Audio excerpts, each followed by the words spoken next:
Wolves 3, Manchester United 4. What can you say about that game of football? Had a little bit of everything. It was a little bit frustrating, obviously, from the Wolves' point of view. I felt that we gave ourselves a bit of a mountain to climb, to be honest, in the first half. Probably one of the worst 45 minutes of football that I've seen potentially all season by Wolves, to be honest. But team unchanged from the weekend, the Sunday win against West Bromwich Albion. Sort of hoping to see maybe Aït-Nouri back at the very least, but he did start with Doc today. But yeah, really, really poor from Wolves from minute one, really. Just sloppy, looked really tired, really passive. Just allowed Manchester United to control the game, really. You could tell United had a lot more energy than Wolves, and I don't know what was wrong with us. I know we've played a lot of football. That group has played a lot of football. It was just a little bit of a hangover from that game on Sunday, and United took the lead. Who else but Marcus Rashford? You know, after he's had all the headlines over the last week or so, if he was starting, he was going to get the goal, and that's exactly what had happened. And then the second goal squeezed in. I'm not too sure how. I know it had gone down as a Højlund goal. I'm not sure if it took a deflection. But really frustrating. Wolves didn't really create a huge amount. You know, United had 2 goals disallowed for offside as well. Højlund put it into the back of the net for the first time, and I thought that was really, really close. So we rode our luck massively. Could have easily been 3-4, even 5 goals down at half time. Second half was better. Still a little bit frustrating defensively. I mean, to come out of a game by scoring 3 goals and getting absolutely nothing out of the game is obviously frustrating.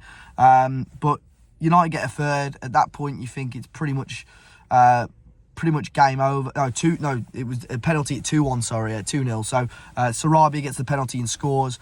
For me, Pedro Neto right in front of me, looks like he's throwing himself to the floor. I was really, really surprised that was given, if I'm completely honest. But we take those, especially after the VAR controversy at Old Trafford on the opening game of the season. So it's 1-1 with bad decisions now for both teams. But yeah, we take those. Sarabia puts into the back of the net, and McTominay then comes on and scores a third for United. And at that point, you think at 3-1, it's game over. But Wolves make some changes. Aït-Nouri comes on eventually. João Gomez comes on. Even Nathan Fraser, I felt, came on and made a difference. And Wolves look much, much better going forward. Throughout the whole game, really, I felt Wolves played quite risky. It was a really high line by Wolves, really pushing and trying to attack against Manchester United. But they were defending so deep and so compact.